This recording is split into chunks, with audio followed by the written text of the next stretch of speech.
ठीक है, तो हम लोग फिर से आ गए हैं अपने क्लास में। जो हम लोग पढ़ रहे हैं गेट 2023 मतलब नेक्स्ट ईयर 4 फरवरी को गेट है, जिसमें हमें 45 डेज़ का टाइम है और 45 मार्क्स हमें टारगेट करना है। और क्वालिफाइंग मार्क्स हमारे इसके लिए है 29 मार्क्स।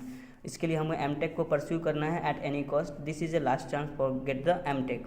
अगर नहीं किया तो इससे बाद फिर चांस नहीं आने वाला है। तो हमें इस साल किसी भी हाल में गेट को क्वालिफाई करना है एट एनी कॉस्ट। तो हम लोग पढ़ रहे हैं इसमें, आज हम लोग पढ़ रहे हैं इन्वायरमेंटल के बारे में। हम लोग पढ़ रहे हैं इन्वायरमेंटल इंजीनियरिंग, जो कि हमारे गेट एग्ज़ाम में वेटेज रखता है 10 to 12 मार्क्स।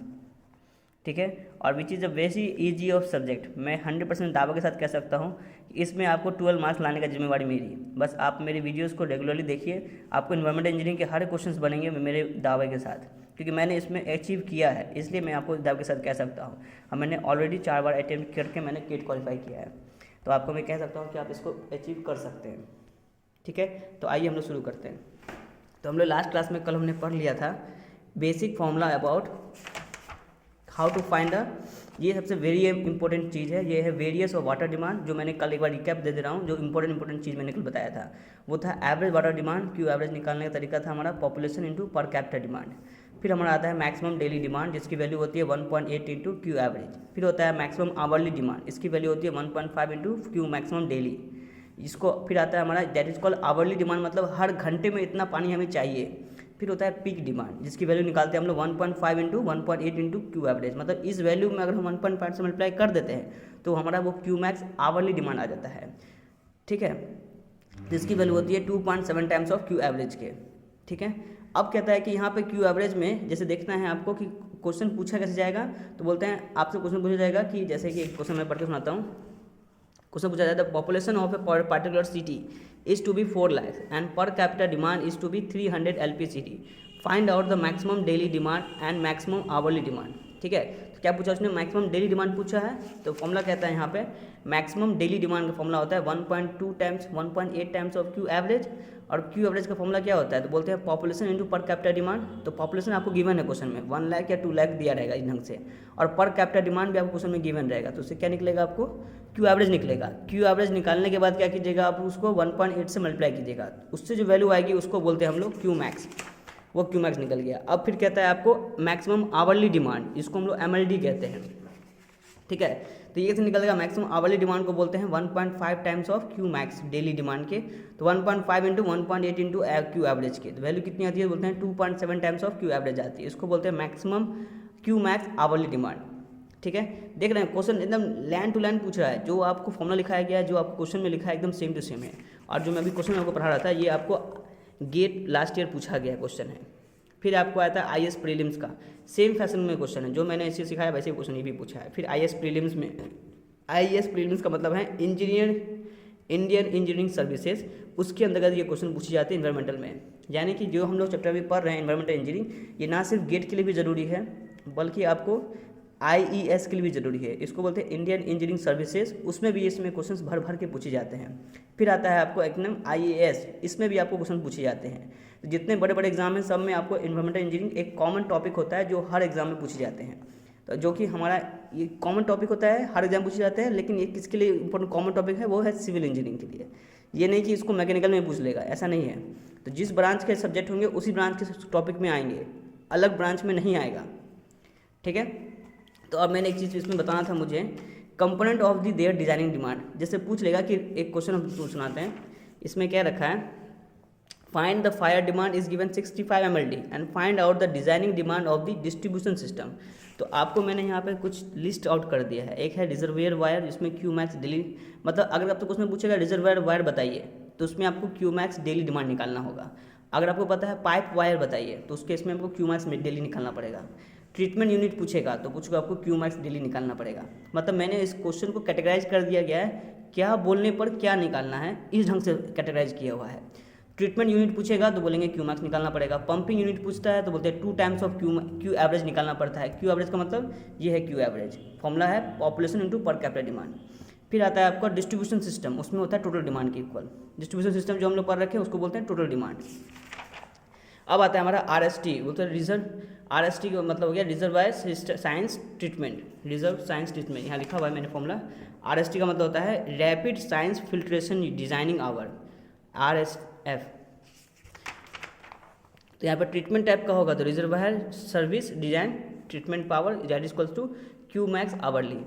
अब अगर कभी आपसे कुछ पूछ ले कि टोटल डिमांड निकालना है तो क्या करिएगा आप, तो बोलेंगे मैक्सिमम निकालिए कोइंसिडेंस डिमांड और क्यू मैक्स आवरली डिमांड, इन दोनों वैल्यू निकालिए, दोनों में से जो आपको मैक्सिमम होगा उसको आप लिखिएगा टोटल डिमांड में उसको। और कोइंसिडेंस डिमांड कैसे निकलता है, ये जो कोइंसिडेंस डिमांड है इसका फॉर्मूला होता है Q max daily demand plus fire demand. जैसे कि एग्जाम्पल बता दूँ मैं, यहाँ क्वेश्चन लिखा हुआ था आपको IAS प्रीलिम्स में पूछा गया है, the population of a city is 2 lakhs and per capita demand is to be 300 litre per day and the fire demand is to be 65 MLD, then find out the designing demand of a distribution system.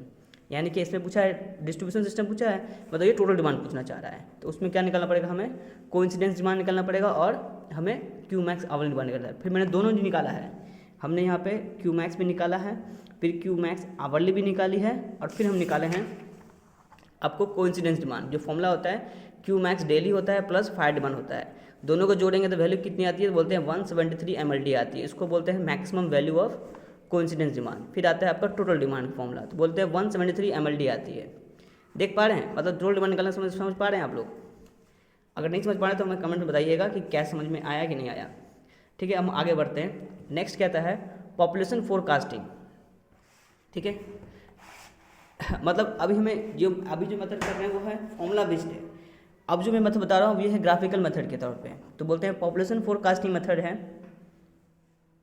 ठीक है, it is the method by which future population is to be estimated on the basis of the past data. कहना चाह रहा है कि हम इसमें future population को हम लोग अनुमान लगाते हैं अपने पास्ट डाटा को देख के, पास्ट डाटा को देखते हुए उसको पढ़ते हुए हम ये अनुमान लगाते हैं कि आगे वाले टाइम में किस ढंग से हमें मतलब वाटर डिस्ट्रीब्यूट करना होगा सिस्टम में। तो बोलता है पॉपुलेशन देखेंगे राइज कैसे कर रहा है, टाइम देखेंगे कैसे राइज कर रहा है, तो बोलेंगे ग्राफ क्या है, ऐसे कर्व बढ़ते चला जा रहा है। तो बोलेंगे कर्व कौन है हमारा ABCDE, तो बोल रहा है ये पॉइंट एक C मान लेते हैं जिसको बोलते हैं पॉइंट ऑफ इन्फ्लेक्शन है, मतलब ये वो पॉइंट है जहाँ से ग्राफ में रैपिड चेंज आया है। रैपिड चेंज मतलब यहाँ से ग्राफ सीधे इंक्रीजिंग की नेचर में है, स्वयं कुछ बढ़ा फिर यहाँ पॉइंट C पे आके पॉइंट ऑफ इन्फ्लेक्शन मतलब ये सबसे मैक्सिमम वैल्यू आने लगा, तो क्या है ये पॉइंट क्या कहलाएगा, पॉइंट ऑफ इन्फ्लेक्शन कहलाएगा। फिर कहता है this curve is also called as logistic curve, इसको हम लोग कहते हैं लॉगिस्टिक कर्व। फिर है इसमें आता है एस कर्व बाय अ सिम्बोल कर्व, इसको कुछ और ये नाम मैं पढ़ नहीं पा रहा हूँ, इस कर्व के नाम से भी जाना जाता है, this is the name of this curve, ये इस कर्व का नाम है। नेक्स्ट है PS is equal to saturation population, यहाँ PS का मतलब है सैचुरेशन पॉपुलेशन है कि पॉपुलेशन किस ढंग से मैक्सिमम है, सैचुरेशन मतलब मैक्सिमम वैल्यू कितनी आएगी।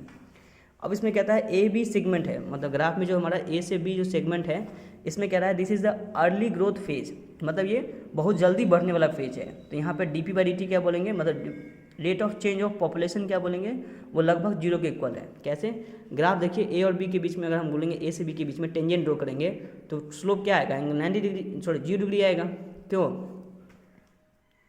आपको समझ में आ रहा होगा। तो बोलेंगे PB माइनस PA क्या होगा, लगभग वैल्यू P0 के इक्वल होगा। तो हम बोलेंगे इन दोनों के बीच में जो डिफरेंस है वो लगभग इसके 0 के इक्वल है।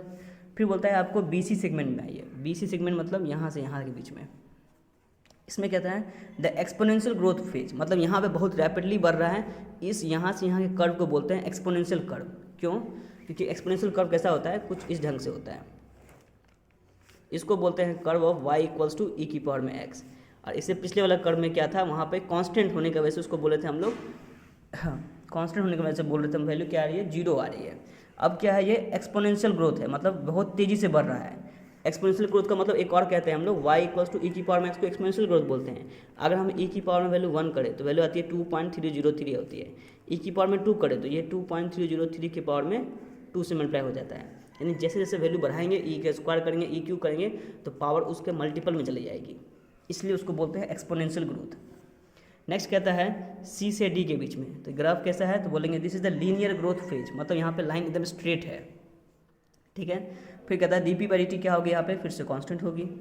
फिर आता है D से E के बीच में, तो क्या बोलेंगे the approaching toward the saturation demand, मतलब कि ये B से D यहाँ पे हम डी से ई पे पहुँच रहे हैं, तो बोल रहा है कि पी से डी, बियॉन्ड पी से डी जाने पर हमें मिल रहा है अप्रोचिंग टुवार्ड सैचुरेशन, तो हमें लग रहा है कि वो कांस्टेंट बन जाएगी उसके बाद, यानी यहाँ के बाद कर्व जो है वो एकदम स्ट्रेट लाइन में आ जाएगी, तो उसको बोलेंगे सैचुरेशन कर्व है।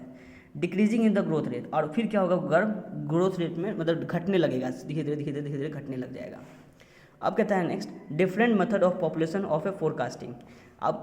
अब जो मैं बताने जा रहा हूँ ये भी बहुत इंपॉर्टेंट चीज़ है, क्योंकि आपको क्वेश्चन एग्जाम में इन्हीं सब टॉपिक से आने वाला है, इसलिए इसमें से पहला आपका टॉपिक है यहाँ पे different method of population forecasting. ठीक है, इसमें क्या है, पहला है अर्थमेटिक मेथड। अर्थमेटिक बात का सिंपल सा मतलब होता है कि हम लोग जब बचपन में पढ़े थे ना अर्थमेटिक, तो अर्थमेटिक का मतलब होता है जोड़ घटाव गुना भाग, क्या होता है, प्लस माइनस मल्टीप्लाई डिवीजन। तो यहाँ क्या रखा है हमारा कि different method of population forecasting क्या है, अर्थमेटिक मेथड है, linear growth rate is assume, हमने इसमें लीनियरली ग्रोथ को एज्यूम कर रखा है कि ये ग्रोथ क्या है, लीनियरली है।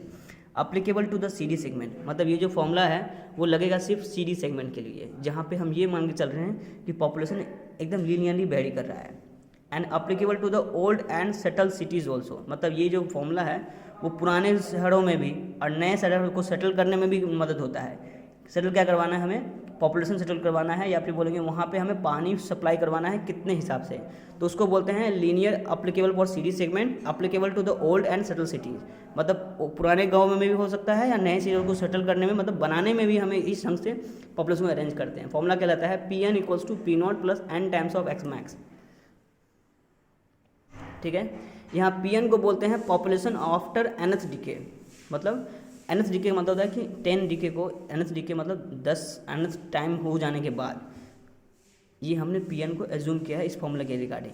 पी नॉट को बोलते हैं the population of A last known decade, मतलब पॉपुलेशन तो है लेकिन आखिरी पॉपुलेशन कितना गिवन है क्वेश्चन में वो कहेंगे, उसको बोलेंगे लास्ट डिकेड का पॉपुलेशन। एन को बोलते हैं number of the decade, N को बोलते हैं नंबर ऑफ डिकेड। ये एन क्या है, आपको पीरियड बोलेगा, जैसे बोलेगा 9 एन इक्वल्स टू बोलेगा आपको 10 साल, तो उसको 1 डिकेड बोलते हैं। एन इक्वल्स टू 20 ईयर्स बोलेगा तो बोलेंगे 2 डिकेज हैं। डिकेड मतलब होता है 10 ईयर्स को 1 डिकेड कहा जाता है। एक्स एवरेज को बोलते हैं हम लोग एवरेज इंक्रीजिंग डिकेड, किस ढंग से बढ़ रहा है एवरेज वैल्यू, उसकी एवरेज वैल्यू निकालिए। आसान है, बताएंगे अभी एक एक करके। ये बस सिर्फ फॉर्मूला हम समझा रहे हैं अरिथमेटिक मेथड का, इसको आपको याद रखना है फॉर्मूला, फिर उसके बाद हम बताएंगे इस पर यूज कैसे करेंगे इसको। एग्जाम्पल दे दिया है, तो पहले एग्जाम्पल हम भी सॉल्व करते हैं, आप भी सॉल्व कीजिए। सामने स्क्रीन पे फोटो है, आप इसको क्लिक कर लीजिए।